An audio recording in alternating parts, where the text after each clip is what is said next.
Rockets. During last night's telecast, Charles Barkley had some strong words on the state of the franchise right now. Take a listen. Ain't nothing worse than fake hustle. I guarantee you the Rockets gonna lose this game. They came out full of energy because they've been embarrassed because everybody been killing them on TV. But I'm guaranteeing you the Rockets are gonna lose this game, and they're probably gonna lose the game by 10 points. Rockets CEO Tad Brown responded to Barkley on Twitter saying this: Charles would know his entire Rockets career was fake hustle. Skip? Wow, funny. Your reaction? Stephen A. Smith, allow me to say up front for the record that, as you know, Charles Barkley has been extreme in his criticism publicly of me for many, many years on national talk shows, chat shows, late night shows. And I have always been fine with that, though I must admit those close to me have not been all that fine with it. But because of that, I wanted to just declare this up front. Maybe I'm not totally objective. I will admit, when I saw Tad Brown's tweet, I laughed out loud because it was funny to me, even though it was extreme in its criticism of Charles. I'll get to that in a moment. I had two reactions to this, to Molly's question.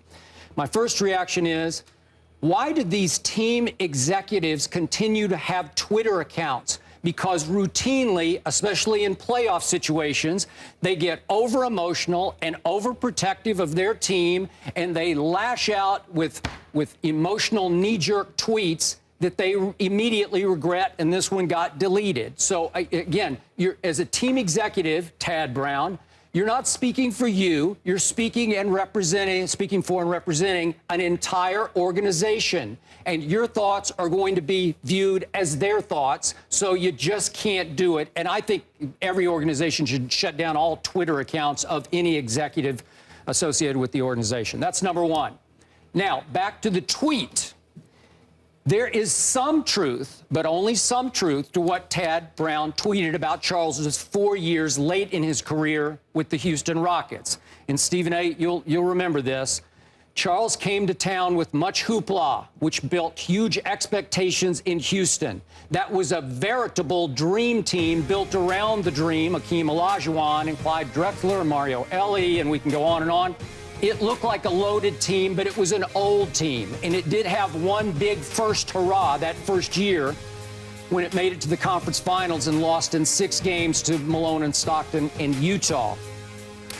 But as Charles wound down his career at ages 34, 35, and 36 in his last 3 years in Houston, I don't believe his heart was always in it as his body started to betray him. And in the end, it really betrayed him. Remember what happened to him? He tore a quad tendon that last year and missed the whole year and came back for one last game at the end of that year just so he wouldn't have to go out on such a low note.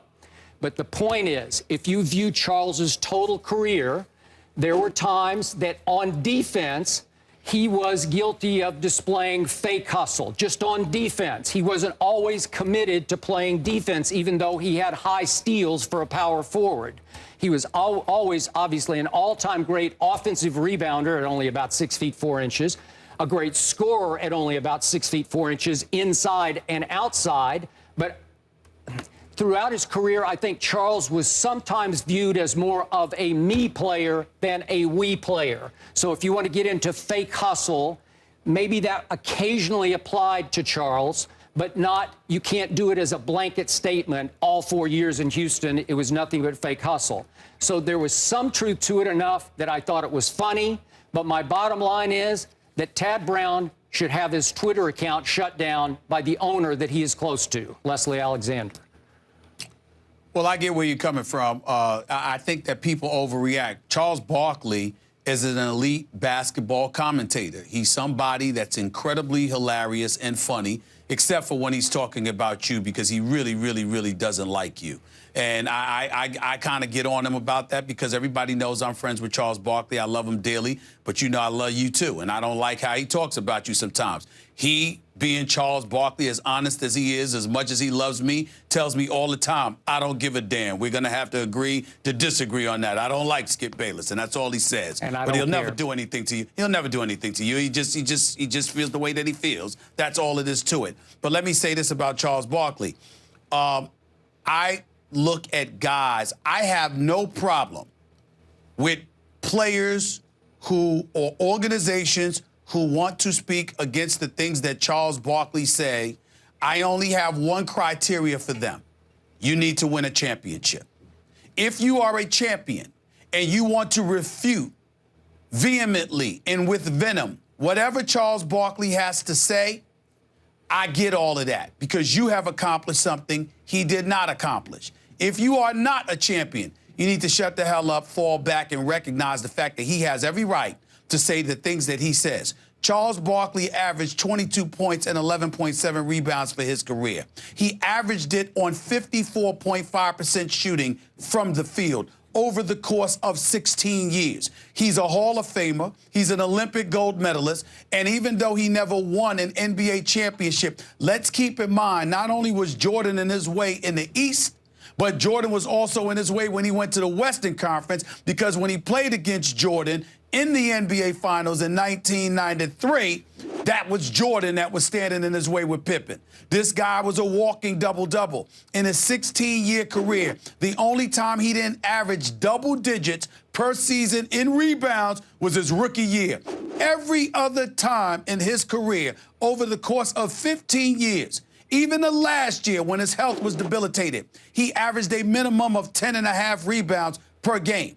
So when he sits back, as comical as he may be, and insulting as he may come across at times, people who are champions are the only ones that have a right to say something to him about it. Outside of that, they all need to shut the hell up. Because the fact of the matter is, the round mound of rebound, okay, who sometimes had questionable conditioning, no doubt about it, still rolled up on the basketball court and was one of the dominant figures in a game in a time when the game wasn't called as soft as tissue paper. At a time when you had the Oakleys of the world and the Xavier McDaniels of the world and people like that, whether it was Ewing and David Robinson and others. The league was hardcore, as you well know better than me, Skip, because you was covering the NBA before I came along. It was rough and rugged. It was very physical. It was a lot of different things. And Charles Barkley was one of the menacing figures in the game of basketball. He put up numbers. He won basketball games. He was consistently competitive. He didn't get punked by anybody other than the time when Charles Oakley tried to step to him, even though he was a punk, but you know what I'm saying. Yep. The point that I'm trying to make to you is Charles Oakley, so let's keep that in mind. Yep. The only thing I'm saying is I get upset when all of these folks who play in the NBA, coach in the NBA, or are executives in the NBA think they have a right to come back at Charles Barkley because they're uncomfortable with the truth that he is spewing. If you've won a championship, then you have achieved something he hasn't achieved. That you have made sacrifices that he hasn't made. Isaiah Thomas can talk negatively about Charles Barkley if he so chooses. Michael Jordan could do that if he so chooses. In today's modern day era, the LeBrons, the Kobes, the D Wades, people like that can do so. But anybody who has not won a championship, I'm going to repeat myself again. Shut the hell up. He is a Hall of Famer who legitimately is a Hall of Famer because of what he was able to do on a basketball court. 9 times out of 10, he's spitting truth. And if you don't like it, do something about it on the basketball court. Because had you been going against Charles Barkley back in that day, I'd like to see what kind of player you would have been going up against him. The elite took him out, but it took you being elite to take him out.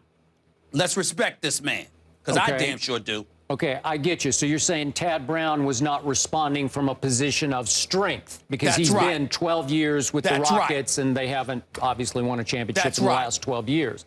That's right. He might say, if we had him on the show right now, that despite whom Charles ran up against, that Charles never did win a ring, so he could say that Charles is not speaking as a champion, right? Well, he can say that Charles is not speaking as a champion, but he's speaking about somebody who's also not a champion. So you ultimately have to put Charles Barkley's credentials up against Tad Brown.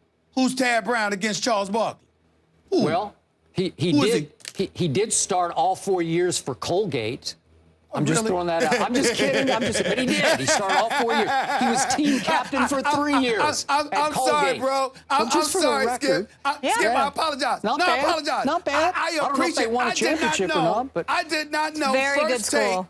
on ESPN. Hold on. Yeah. I did not know that First Take on ESPN2 turned into Comedy Central. I did not know that Skip was a comedian. Yeah, so I I'm am. giving, hold on. I'm giving you 22 and 12, 54% shooting, gold medalist, Hall of Famer, one of the top 50 players in NBA history, and you give me Colgate? I thought that was a damn toothpaste. You Nope. got to be No, kidding really me. good I mean, school. you were really Yes. Colgate? You ought to check it. Google it. Really? yeah. Yeah.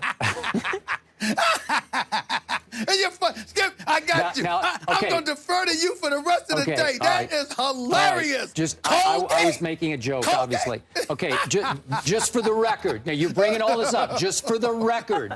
Remember, back to, you mentioned he's an Olympic champion. Remember what happened in 1984 to Charles Barkley? He got cut by Bobby Knight off that Olympic team. Well, I'm just saying, just to keep this in balance, keep it in perspective. Hold on, wait a minute. Because he didn't play enough defense for Bobby Knight's liking. Just for the record. Fair enough. Okay. Fair enough. Skip, we are sitting here raving about the greatness of a James Harden. Is he making anybody's all-defensive team?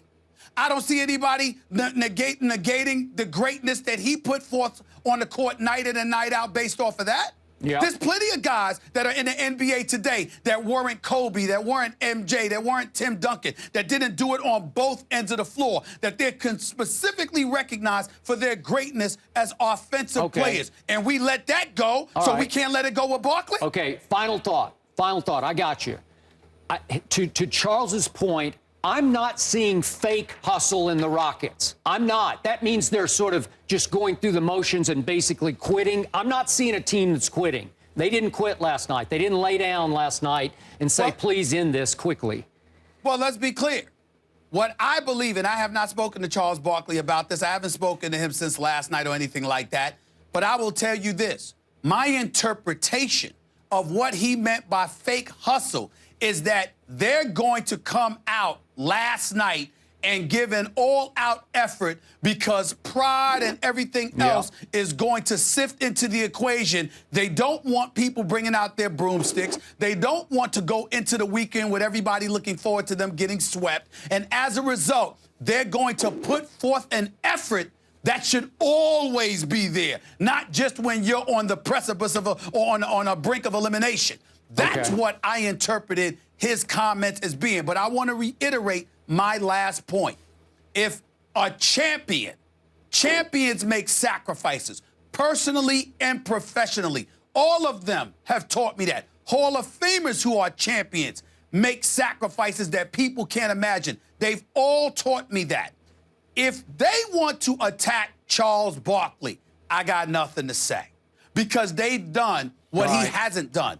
Outside of that, nobody has a right to say a damn word about what he has to say because for people who are not champions, you can't have a more elite resume than him. The Karl Malones, of course, you know, people like that are up there. But those guys that don't have champions, but were elite in every way, and in Charles Barkley's case, box office, because you walk through the turnstiles to watch him play. I agree. I don't want to hear that from anybody about him. I don't want to hear that. We leave it there. When we come back, a guy who was almost a champion during this Super Bowl. A lot of teams interested in Josh Norman. But what is the best fit? Herm Edwards will join us next. We'll break this one down for you. Stay here.